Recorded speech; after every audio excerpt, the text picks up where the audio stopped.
Episode 3 of the Soxcast. We are back, and so far, we've had some legends come here. Taylor Olmstead, guest number 1. You just heard from Robbie Young last week, who is going to be the newest inductee into the Blue Sox Hall of Fame. And joining us now is our third guest here for episode number 3.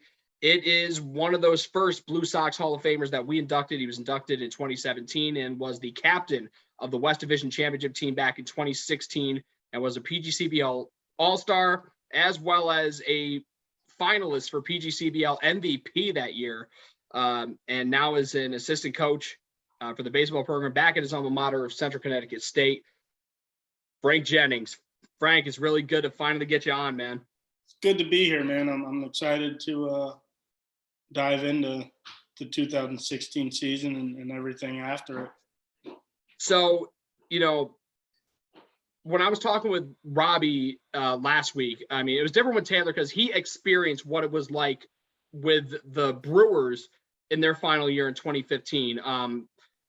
When you got to Utica, what were you learning about, when the name change happened, you were going to be the Blue Sox now compared to the Brewers, and obviously it was a big deal in the city, but for an outsider like you, it's kind of difficult to comprehend. So, leading up to your arrival in Utica, what was going through your mind in terms of, what you were expecting when you got there?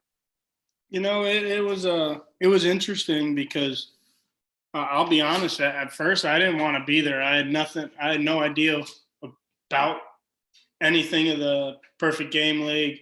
I wanted to go to the Futures League or the NECBL. And then once we started hitting stride and I started seeing guys in that league, I was like, I'm in the right place.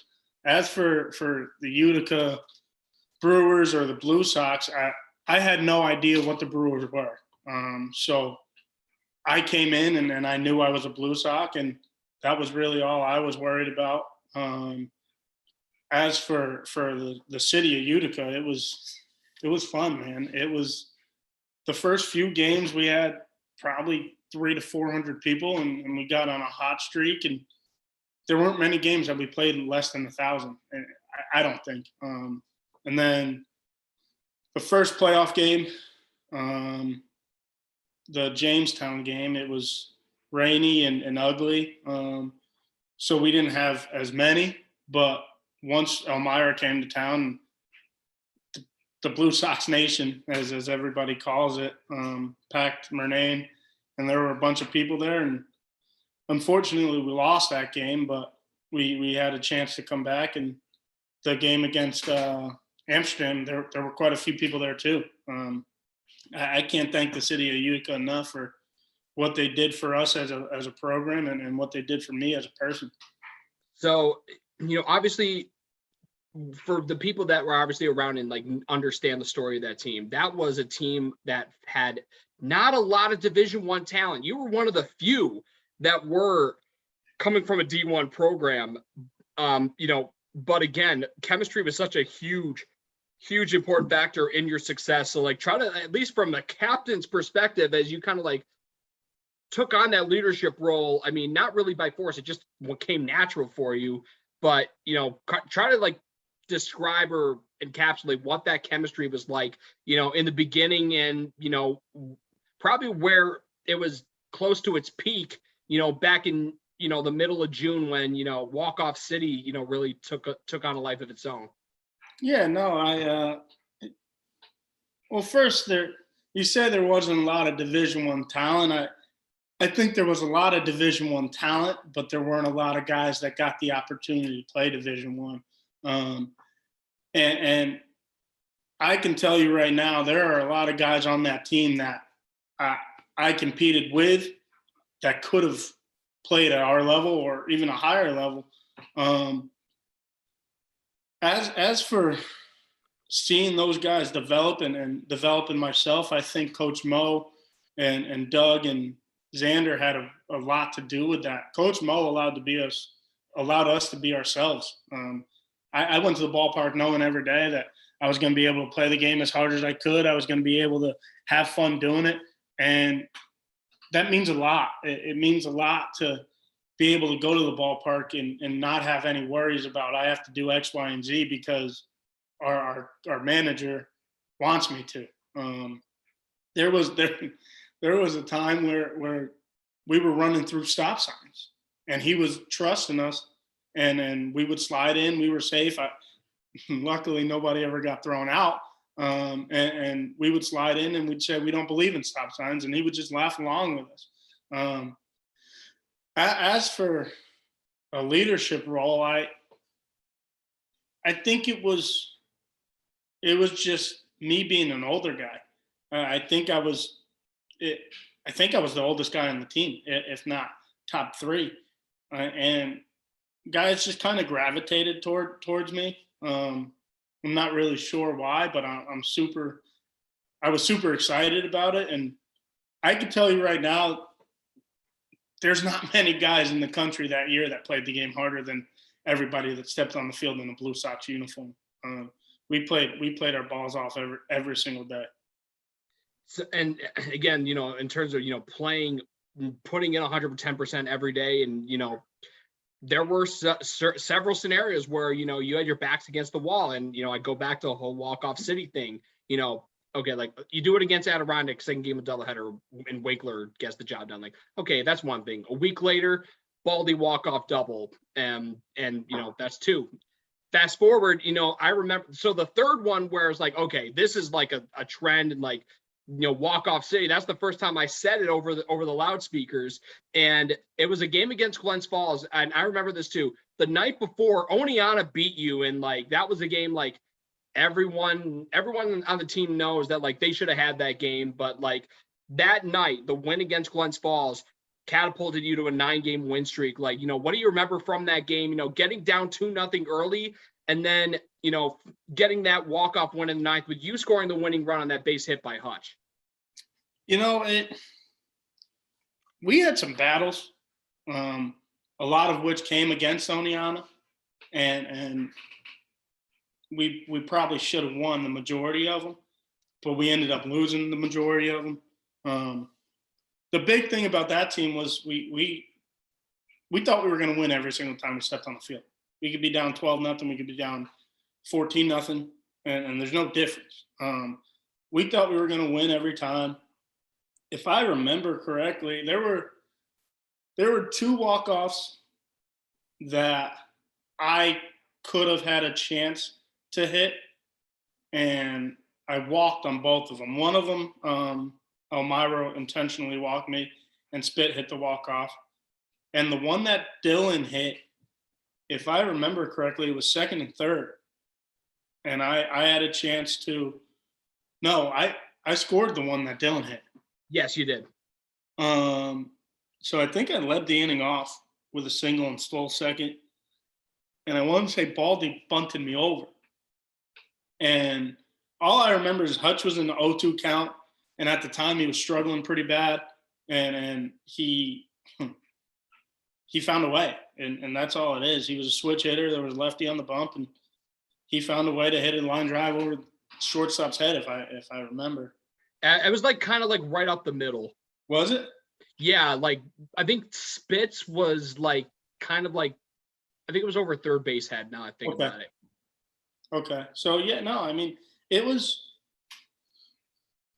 we had a bunch of dogs on that team, man. And the thing about that was, did anybody have multiple walk-offs, or they all came? Wink was the only one. He got another one in like the second game of the, right? Yeah, Victor in like July. Yeah. And everybody could have done it. You had a bunch of guys that there was no moment too big. And it was just fun. It was just, bottom line, it was a blast. It was the best summer I had playing summer ball. So I got to ask you also, I mean, in terms of like, so, I mean, for those of you listening that don't know, I was the one who wrote all the bios about, all of our Hall of Famers, and on your bio, I mentioned that you personified that team swagger and were the epitome of that. And, you know, it all started with that walk-up routine. I mean, granted, you gave me some bangers that year with ASAP Ferg and Future New Level, and then really Kevin Gates was another one. But, you know, watching you come up from the third base on deck circle on the third base side, coming up behind home plate into the left-hand batter's box, and just watching you just walk around, you know, do the double chest pump and finger to the sky. I'm like, so where did that routine come from? So I actually lost two of my friends, two former high school teammates in 2013 and 2014, I believe. And it was just a way to honor them, and it just kind of stuck. And then the year after that, I had lost my mom, my grandma, and my dad on back-to-back nights, and it just stuck. It was just a way for me to honor the people who are no longer with us. And yeah, I didn't hit many home runs, but the homers I hit, I did the same thing when I crossed the plate. It was just a way for me to, I guess, let them know that I'm never going to step on a baseball field and not think about it. Yeah, so I got to ask you also, I mean, so one of the other vets on the team in terms of, you know, guys that were going to be seniors the following year was Jared Baldinelli, another guy who, by the way, you know, was on that Brewers team in 2015. And I think coming back the second time around, so coming from my perspective, being there the year before, because of the Brewers not really having a lot of fans, his routine of coming up to the plate didn't really have the same aura. But with all those fans, like I'm don't get me wrong, loved your selections. Taylor and a bunch of other guys had great songs to come up to. But what was it like watching from, if you're on the base pass or watching from the dugout and hearing that sweet sax as he was coming up? It was awesome, man. And you know, usually Baldy hit right behind me. Well, I guess technically right in front of me. He was usually hitting 9, and I was usually hitting 1. And the majority of the time I was on the bases, and I got to look in the dugout and everybody was clapping along. I got to look in the stands, everybody was clapping along. And I think it really fit Baldy's personality. He was he's 5'7", but he's a dog. And he's really the only one that I could see walking up to that and being good enough to walk up to that. I mean, it takes a lot. I mean, there were so many guys, Baldy being one of them, and obviously you. Like, the psychology of walk-up music is so important, and like if you own it, like your confidence just skyrockets, especially with what you picked. I mean, ASAP, like that was right when New Level by ASAP Ferg and Future dropped, and like, yeah, so what most people don't know is I wanted when you asked for walk-up selections, I wanted what Taylor walked out to. What was it? Might have been All the Way Up. Oh yeah, All the Way Up. I wanted that. I had seen a couple guys throughout the year walk up to it. I thought it was pretty sick. And then Olmsted had that, so I changed it to New Level. And anybody who's ever worked with me as a hitter or any baseball player that's ever been around me, you know that I think being confident and having real confidence, not fake confidence, is a big part of being a good player. And that was one thing that summer allowed me to do, and allowed me to do throughout the rest of my college career and my professional career, is go up to the dish and have confidence and really feel like guys aren't going to get you out.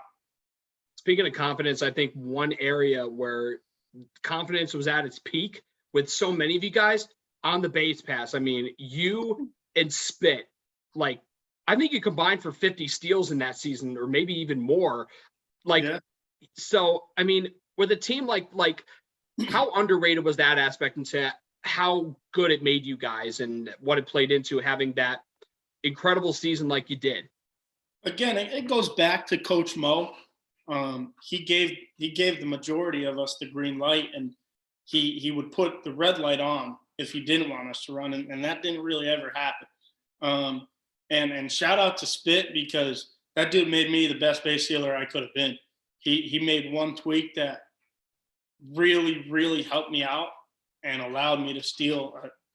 I think we were both up near 30. When I came back there this summer, me and George actually spoke about it. I think he beat me by one. But it really became a competition between the two of us. And the kid, JJ Shimko from, I think he played for Albany, USC upstate kid. Yeah, I remember him now. Yeah. He was up there with us. I think if I remember correctly, I think he led, and then me and Spit were right behind him. But it became a competition between the two of us where nobody in the league could throw us out.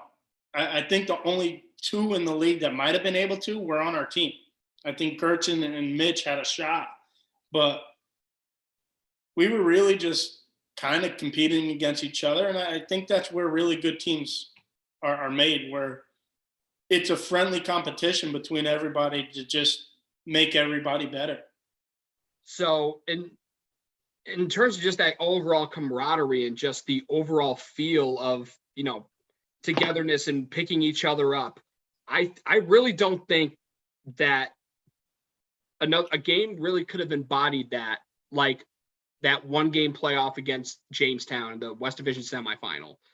So you're in a rain delay. I think at the bare minimum it was an hour long of a rain delay. Yeah, it was probably more, but I mean the game itself moved fast and it was scoreless going into the seventh. And Webke, who pitched, he bulldogged his way through 8 innings, but he gives up a home run to, and I can't believe I'm forgetting this guy, CJ Pickering. That's who it was, leadoff man for Jamestown. So you're down 1-0, and going to that, 7th inning stretch comes along. You get a little bit of time to breathe, but in the dugout, are you telling yourselves like, this is 1 run, this is nothing? Yeah, man. Like, it goes back to what I said earlier. We never thought we were going to lose. Like I said, we could be down by a bunch. We never really thought we were going to lose. And I think I went 0 for 4 that day. I think I was really bad. And it just goes to show that we were very versatile and we were very deep. If I remember correctly, Robbie Young didn't start that game and then came in and made a pretty big defensive play in like the 8th or the 9th. And we were so deep on our bench that you could have put any 3 in the outfield and you wouldn't have lost a beat other than Mike Warren. Mike Warren was probably the best outfielder defensively I've ever played with. And then infield-wise, we had a different infield every day. And once we got down to the nitty-gritty, Baldy and Spit were playing up the middle. But it was just really easy going into the 8th and 9th inning, knowing we were down and knowing we were going to come back. It was never scary. I mean, you look at the 2 championship series games, and at the time we were just young and we were hurt. So those 2 games were a little different, but even then we fought our asses off. So, and I think it also helps. I mean, I don't think this can be understated enough. Ryan Green was such a stud as the closer. I mean, he was as locked down of a guy as you could possibly get, especially in that postseason. I remember he needed 5 pitches to get the save against Jamestown. 5. Like, yeah, I had to ask. Fastballs.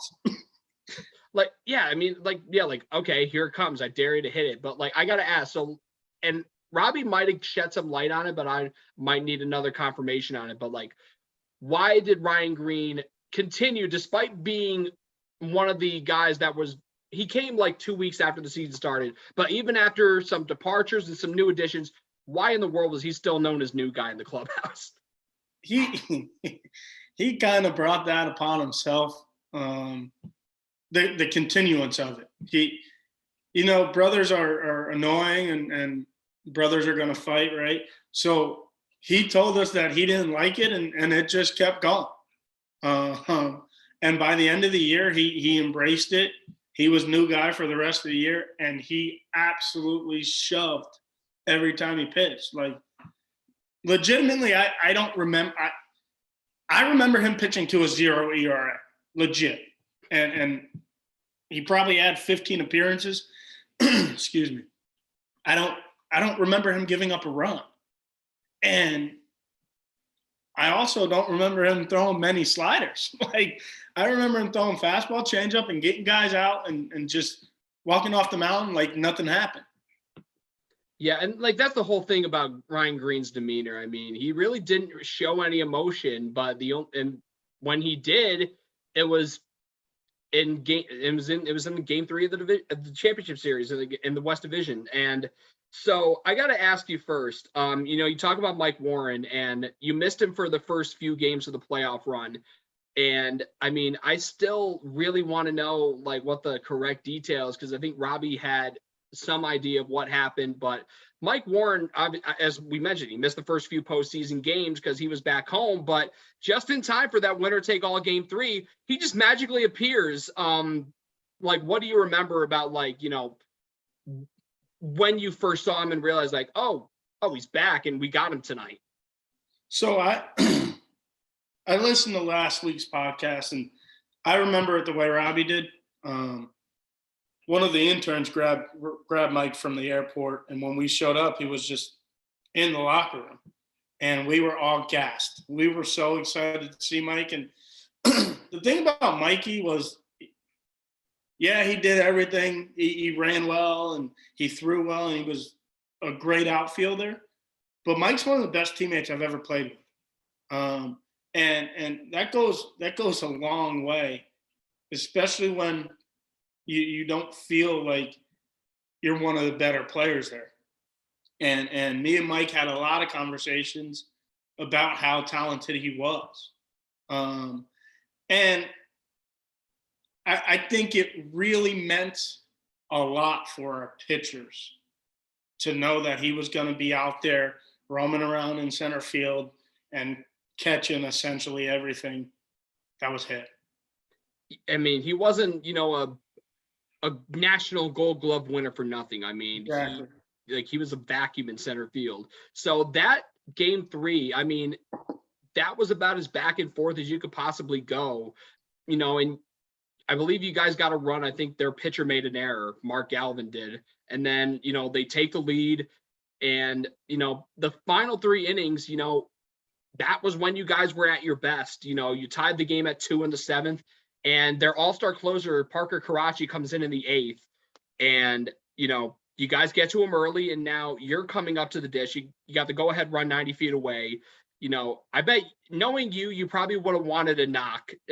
But you get the go-ahead run in on a sac fly. What do you remember from that play, what you saw, and, how that go-ahead run got in? So if I remember correctly, Parker came in to face me. Me and Parker, after the All-Star game, became pretty close. We formed a pretty good relationship. And as the game's going along, I know he's going to come in at some point. And all that kept repeating through my head was, we had a conversation pregame when we were shagging fly balls in the outfield of the All-Star game. And all Parker said was, if you ever face me, you're going to get at least one heater. And his mindset was he could blow a lot of people up in that league with the fastball, which he could. I mean, dude throw absolute gas. And my mindset when I got in the box was, excuse me, all I have to do is tie this game. All I have to do is put us up by 1, and we're going to win. Ryan Green is going to come in and shut the door, and I'm not worried about that, even in the slides. So get something elevated and try to hit a sac fly. Again, you touched on my confidence earlier. I touched on my confidence earlier, and I didn't hit a lot of home runs. And I see guys on TV pimping everything, and my swing, I knew I got the job done. So I pimped the hell out of the sack fly. I walked like 15 feet down the line, and it. I was very, very excited that I did my job. And playing in that place was an absolute joke. It sucked. Playing in that place was awful. There were a lot of guys just on my back all day. There was a group of 5 guys that were sitting right outside our dugout that were chirping me all day. Fortunately, I think I went 3 for 4. I had a good day, and we won the game. And I went up to those guys and I was like, "Hey, you can go home. You're not coming back here anymore." You know what? I could totally see you saying that. Albeit you probably, knowing the emotional high of that, you probably a little more colorful language that we won't get into. But Little bit. yeah, I But mean, no, Parker was really good, man. I mean, I don't know if he's still playing pro ball, but he went to Ole Miss for 2 years and didn't pitch, and then you were watching him on TV the year after, and he threw the hell out of his slider. He threw the hell out of his fastball, and I can't say enough about how good he was, and how much of a good person he was. He was awesome. We formed a really good relationship, and I I miss talking to that guy. so the funny thing is, most people forget about Ryan Green in that game. He came in a tight spot. I think he got out of not just 1, but 2 bases loaded jams in relief. And that 9th inning was rather easy for him. Like, what do you remember from being in the outfield? And I mean, most players won't admit to it, but trying to count down the final outs before, wrapping it up. Listen, I'll tell you right now, I was counting the outs every pitch. Every out I was counting. Same for the 2017 NEC championship. Every single out I was like 3 more, 2 more, 1 more. It was good to see Ryan face some adversity and not fold to it. He shoved, like I said.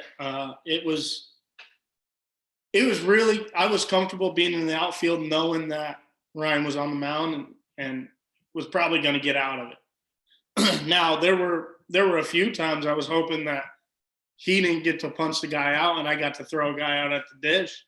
Or Taylor got to throw a guy out of the dish, well, Taylor was hurt at the time, but somebody else got to make like Hutch had a cannon. A laser. But no, not even just the outfield. Like, there were times where I wanted to see other guys succeed just for their confidence going forward. And I love winning. I literally hate losing. But in summer ball, there are guys that I was really hoping would succeed a little bit more than myself because I was already set. I knew I was going back to school. I knew where I was going to have a starting job. And there were guys on that team that were looking for places to play and were looking to get out of the spots that they were in. And I just was really hoping that my teammates could be happy. And I think us winning the Western Division title allowed for a lot of those guys to move forward in their careers.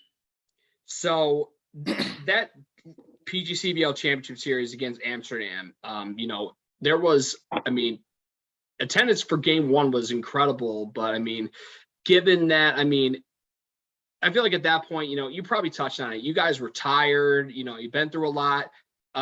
Taylor, as you mentioned, was out at that point with that shoulder injury. Mason had gotten himself hurt as well in the same game in game 1 against Elmira. But obviously the end result was Amsterdam winning that series 2-0. I know Taylor didn't really want to, leave much to the imagination, but for you personally, a guy who's not afraid to speak his mind, what are your thoughts on, how things might have panned a little bit differently had both of those guys been healthy? And, another guy I talked about with Taylor, had Mike Hope not hurt his arm a couple weeks before that, he could have played a monumental role in solidifying the rotation and being that all-star that he was during the year. Mike Hope was such a dog. First of all, Mike Hope was so good. But no, it's really hard to say what would have happened, and you can't change it. And what I can say is they absolutely stomped on our throats in game 2, and I don't even remember the score of game 1. I just remember they hit three tanks, if I remember correctly. They were good. They were really good. I think we beat them 2 out of 3 during the year. Yeah. Home team won every game. Like we won twice in the U, and then they got us in Amsterdam one time. But if you look back at that team, that Amsterdam team, I'd be surprised if there weren't 6 to 8 guys that played pro ball. They were good. They were really, really good. And I think that if we have our full team, there's a chance that we go to game 3 and anything can happen in game 3.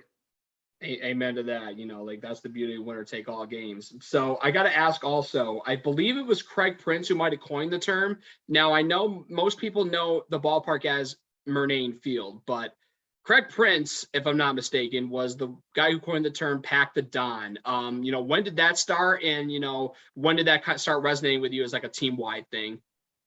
I'll be honest with you, I don't remember, but I do remember we were tweeting that thing out for playoff time. We were tweeting out "pack the Don, pack the Don, pack the Don" all week. I don't remember when it started. I know Craig started it.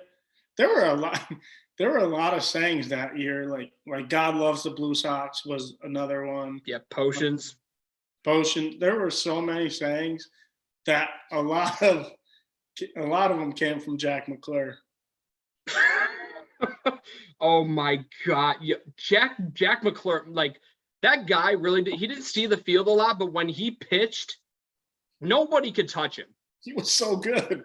I mean, he was a 6'6" lefty who threw 2 pitches for a strike and didn't really care. Here comes a fastball, try to hit it. Here comes a breaker, try to hit it. And it was really fun to watch when he was good and when he was healthy.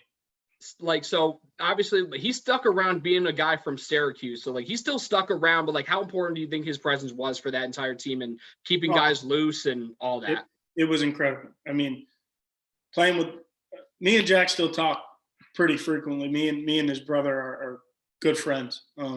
So whenever I go down to visit him, I usually FaceTime Jack. But no, the funny thing is, if you talk to his brother, Jack doesn't say any words, right? But if you share a dugout with that dude, you go to his house, he is absolutely hilarious. And he was a great team guy. I remember clearing the benches with Elmira. I want to say like the second or third last game of the year, and Jack was there, and he was just a really good presence to have around. He never, he would make jokes. Everything was always loose with him. He was awesome. And you put him and Baldy together, you got no shot. You are out of luck. Yeah, man, just thinking about this, man, McClure and Baldy, this literally I want to say Ren and Stimpy, but I don't know how many people are going to get that. I'm hoping a good chunk of people will understand that reference. But so, coming out, like how important was that summer in terms of, setting the table for your senior year as you're obviously rocking that college NCAA, College World Series shirt because you competed in that national tournament in 2017, your senior year, and then obviously moving forward, you played some pro baseball, but obviously leading to where you are now, back at your alma mater as a coach. If I don't know the number, but I can tell you that in 2017, a lot of the 2016 Blue Sox went on to win their conference. I'm pretty sure Nolan did. Pretty sure Prince did. I think Gertson did. So we talk about it as a coaching staff at Central. It pays to always win, right? It Once you know how to win, it's easier to keep doing it. So I think it paid its way. I was very excited to get back to school and get back to work. And then, excuse me, you mix in everything that happened with my dad and my grandma. It was just, I think everything came together when it was supposed to. As for the professional side of things, yeah, I thought I was going to be given a chance that I wasn't given. Thought I was going to hang up the cleats. Got invited to Somerset Patriots. Then I got invited to the California Winter League, played there, got signed, went to the USPBL, played pretty well, got released, and I was all set with baseball. I didn't want to play anymore. One of my boys hit me up to play in the Empire League. Ended up playing with the Empire League, and funny enough, my Empire team was very similar to the Utica team. And then after that season, I probably should have kept playing. Probably would have had a few more opportunities, but I knew I had to go back and finish my degree. And my head coach called me and told me that that I needed to finish my degree. And I basically just asked him if I could be around the baseball program because I didn't think I could do school without it. And for 3 to 4 days a week, I was going out to practice, and our volunteer had just retired. And here I am. I mean, four and a half years later, 2 rings and hopefully a third coming this year. So I got to ask also,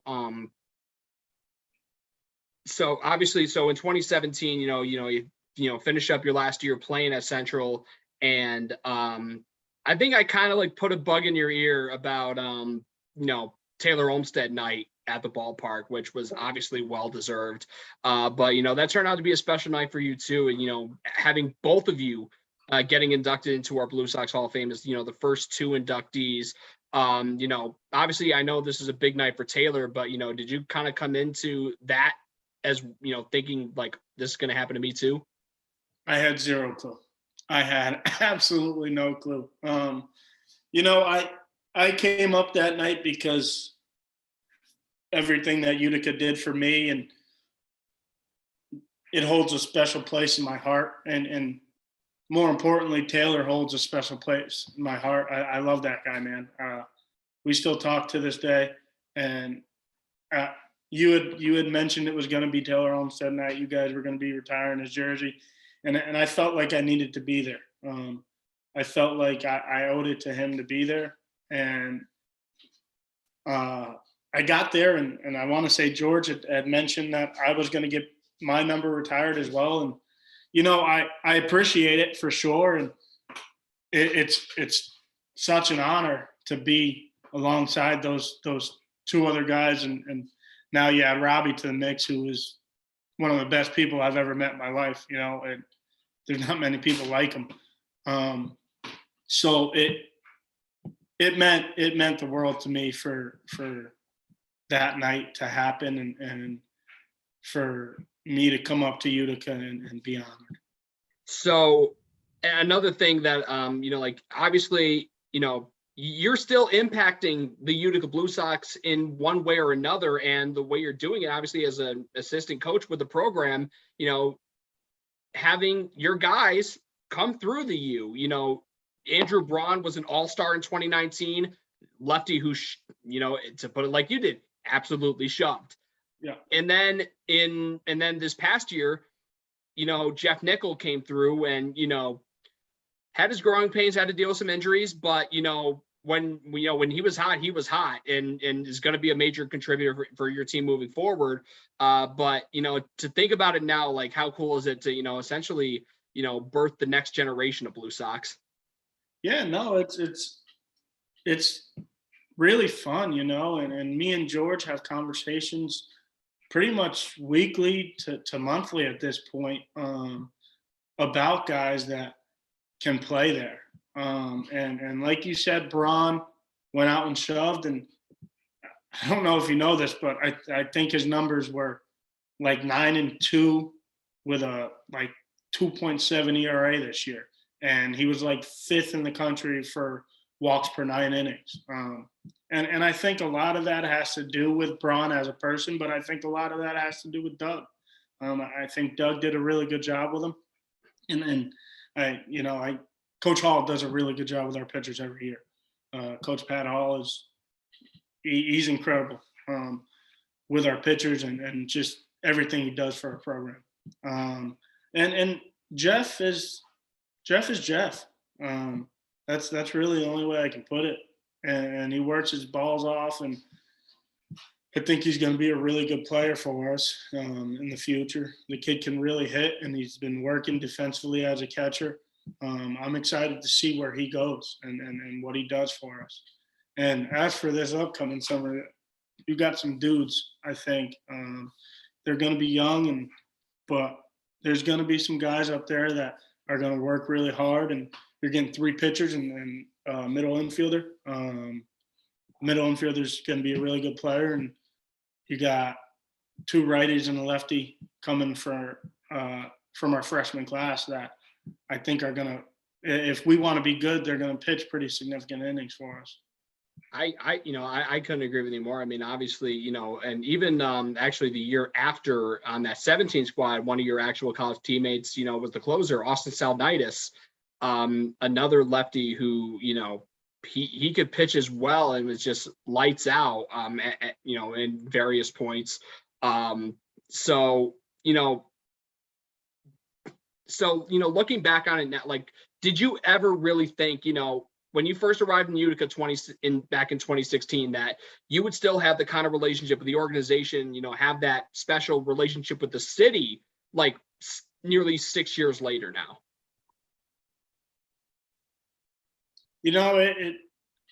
Utica was only my second summer ball team. I had played close to home the first 2. So Utica was the second one. And coming from Torrington, the way I felt about Torrington, I did not think that I was going to have this relationship with Utica. I met George, and I thought George was a really good person. But if you would have told me 6 years ago that I was going to be in the spot that I am with George and talking to him about the stuff we talk about, then I would have called you crazy. And at some point here, I think I'm gonna come up there and coach, and that's gonna be a movie like you started. Yeah, is it also kind of crazy, hearing about a lot of other like Craig Prince is a coach now, and even like other players from past years, including in the 2017 team, Kyle Norman was an assistant at NJIT and is now, I believe, at Bucknell. Is it kind of crazy that so many of those guys have joined the coaching pipeline? No, it doesn't surprise me. Well, first I want to touch on the 2016 team. There's like 6 pros on that team. Like Mitch Calandra, Bear Bellamy, Jared. Those guys don't. Me and Taylor and Robbie can get all the recognition we want, but like those guys were dudes, man, and we don't go anywhere without those guys. Mike Hope is still pitching indie ball. I still think he should get a shot at affiliated ball. I thought Joe Spitaleri should have gotten a shot at affiliated ball. So those guys were dudes. From a coaching standpoint, no, it doesn't surprise me. All those guys love baseball, and if you can, I say it all the time, like I get to go to the baseball field for a living. I get to go spend 60 hours of my week at the baseball field. I don't think there's a better job in the world.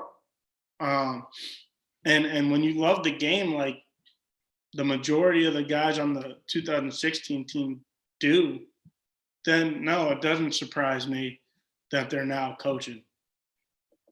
So, and the last thing I want to end on, is obviously, for a lot of summer ball teams, they very rarely bring guys back, and playing, multiple years for one, and then also, going out of their way to actually recognize, the best of the best from the collegiate summer side of things. So for you, what are your overall thoughts just in how the city of Utica and the Blue Sox organization has, gone out of their way to, give recognition to guys like you and Khalid, Taylor, and now Robbie. And, also, like, and granted, like, I'm kind of like a key to the past with so many of the guys like you and all from all these past years. But, essentially, while still moving forward and developing the future, still recognizing and, giving appreciation to the past. And also, and obviously, like you and I have talked about this, and I've reached out to a bunch of other people about, honoring that past, with a special alumni weekend, for those people that have been there and have seen, these teams year after year and wanting to know, hey, what the hell's up with these guys now that they're, probably with adulting, if you will. No, yeah, I think it's a really good idea. I think it's good for the city. I know when I came back there this summer to throw out the first pitch, there were a lot of people that were watching me play 5 years ago, 6 years ago, whenever it was. There were a lot of people that I recognized and recognized me.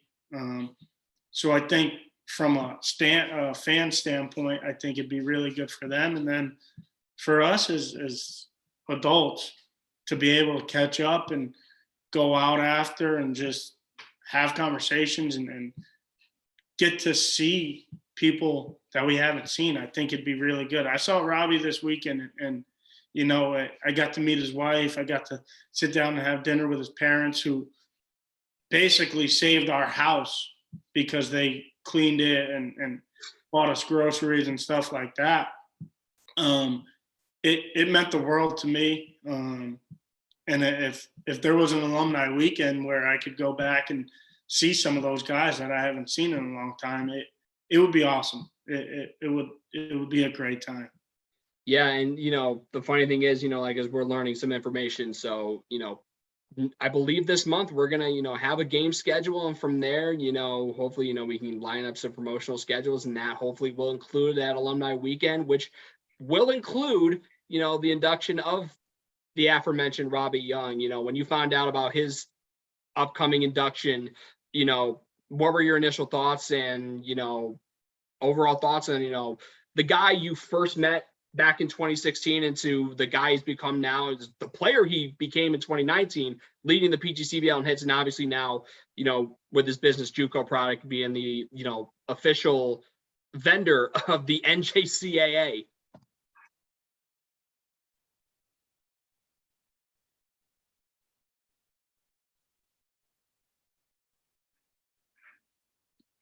He's Tim, did I lose you? I don't. You there? To me, Wait. Hold on. I got you now. Okay. Yeah. So. All right. Yeah. Yeah. Go ahead with your answer.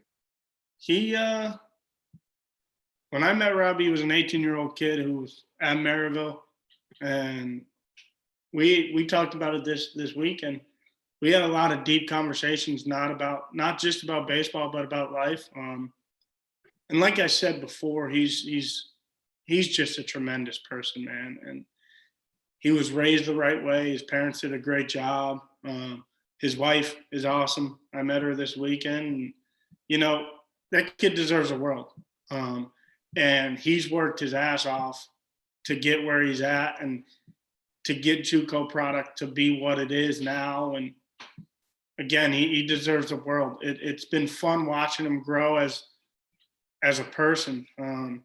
And then you look at the baseball side of things, and the kid's a freak. He's just really good at baseball. I watched the podcast last week, and I had no clue that he came in as an outfielder. He's one of the best first basemen I've ever played with defensively. And you watch his bat speed. He's always had plus bat speed. He's always had pretty good hand-eye. It was fun. I told him this weekend, I probably watched Robbie 5 or 6 times on ESPN3 this year. And for us to have the relationship we have to this day says a lot about the Utica Blue Sox program. And I'm just thankful for it all. So, I think it's a very good place to end this, like obviously, you want to, and all of us here genuinely appreciate it because, at the end of the day, for all those guys that, made that 2016 season so great and obviously paved the way for the continued success. Obviously, we can't just leave you in the dust and act like you never existed. So, Frank, thank you again for joining the Soxcast and, of course, for, just for being a part of the Blue Sox family and being, one of the most important alumni ambassadors that we could possibly have. And, obviously the insight that you shared with us here on episode 3, it's really just incredible, because obviously I've talked about stuff with you in private and like a lot of the other guys, talking about all those great runs, but, for the fans that never really got to know the true stories about what happened and things that went into it, this was their chance. And, the more insight we learn about this, the better and what makes it even more special. And obviously you're one of those guys, absolutely, that made that run and that whole summer really so special. So Frank, thank you again. And, again, best of luck with the Blue Devils this season and that alumni weekend. When we find out when that is, we better see you here in the U, my man. Sounds good to me. I appreciate it. And thank you for everything you do for the Blue Sox and everything you do for us alumni. We really appreciate it and look forward to seeing you and talking to you soon. So wrapping up episode 3 here of the Soxcast for Franklin Jennings. I'm Tim Best. Thank you for tuning in, and we'll catch you next time with our final current Blue Sox Hall of Famer. Khalid Cox is going to join us next week. So long, Blue Sox Nation.